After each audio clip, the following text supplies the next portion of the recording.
about the Buddha and the homeless man. One day there was a homeless man and he's been trying to gather food, and he keeps noticing every day his food disappears. One day he caught the mouse that kept stealing his food, and he asked the mouse, "Why are you stealing from me? I'm a homeless man. You can steal from richer people than me and it won't have any effect on them." The mouse then told the homeless man, "It's in your destiny that you can only have 8 items in your possession. No matter how much you beg, no matter how much you gather, this is all you'll be able to have." The homeless man was shocked and said, "Why is that my destiny?" And the mouse said, "I don't know. You should try and ask the Buddha." So the homeless man goes on his journey to go find the Buddha, and as he's going, it gets late. So he ends up at a wealthy family's house, and he asks if he could stay the night. They let him in, and they ask him, "Young man, why are you traveling so late?" And he answered, "I have a question for the Buddha, and tomorrow I'll be on my way." The family then says, "Can we give you a question to ask the Buddha? We have a 16-year-old daughter who can't speak. We just want to ask, what do we have to do to make her speak?" So the homeless man thanks them for shelter and tells them, "Of course, I'll ask you a question for you." So the next morning he goes and continues his journey and sees a sea of mountains that he has to cross. He climbs up one mountain and he meets a wizard. And the wizard decides to use his staff to take the young man and himself, fly them across the sea of mountains. And the wizard asks the young man, "Where are you going? Why are you deciding to cross these mountains?" And the young man said, "I'm going to ask the Buddha a question about my destiny." The wizard then says, "Can I please give you a question to ask the Buddha? I've been trying to go to heaven for 1,000 years. According to my teachings, I should be able to go to heaven now. Can you please ask the Buddha, what do I have to do to get to heaven? Of course, I'll ask your question for you." And as he continues on his journey, he runs into his last obstacle, which is a river that he cannot cross. Luckily, he meets a giant turtle who decides to take him across the river. And as they're crossing the river, the turtle asks, "Where are you going?" "I'm going to see the Buddha. I'm going to ask him a question about my destiny." The turtle then says, "Can you please ask a question for me too? I've been trying to become a dragon for 500 years. According to my teachings, I should have become a dragon by now. Can you please ask the Buddha, what do I have to do to become a dragon?" So the young man thanks the turtle for taking him across the river and says, "Of course, I'll ask you a question for you." The homeless man finally meets the Buddha, and the Buddha tells everybody, "I will answer 3 questions for everybody here, but only 3 questions." And the young man is shocked. He has 4 questions to ask. So he thinks carefully.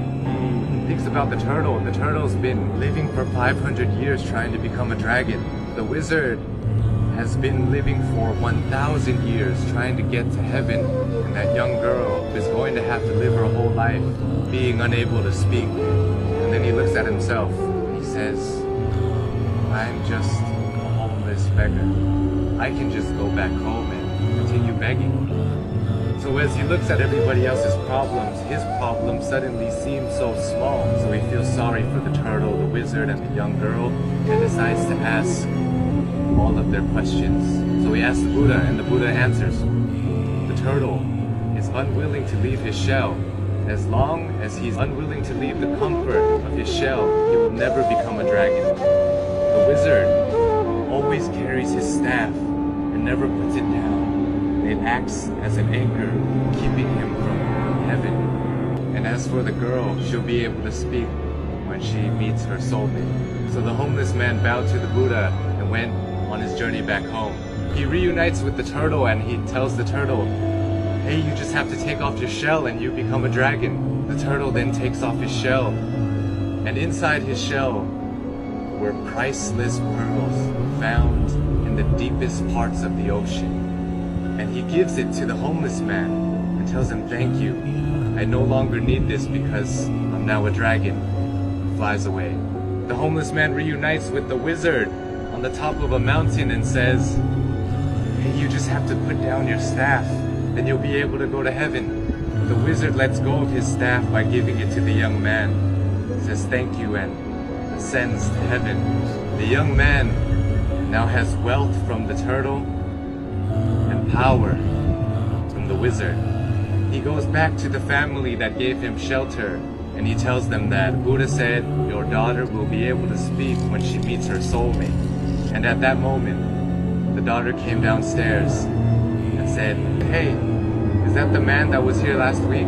The young girl and the once homeless man have found their soulmate. This story tells us so many things, so many lessons, but for me, I think that sometimes we have to give things in order to get some things. Sometimes if we want to become a dragon, we want to become a lion, we have to be willing to leave behind what makes us most comfortable, what makes us feel most safe. We have to leave our comfort zone, just like the turtle did.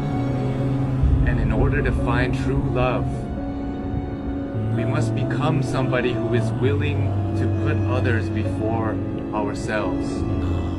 When you're alone and when you're lost in your thoughts, sometimes your problems seem so big, and it may seem like it's the end of the world, but if we look at other people's lives, other people who don't have as much opportunity as us and who have it worse than us, sometimes it makes our problems seem so much smaller. If we're willing to lend a hand to those who are struggling more than us, willing to help them, it may change the course of your life, your destiny, and the universe may repay you in such a way that you never would have imagined.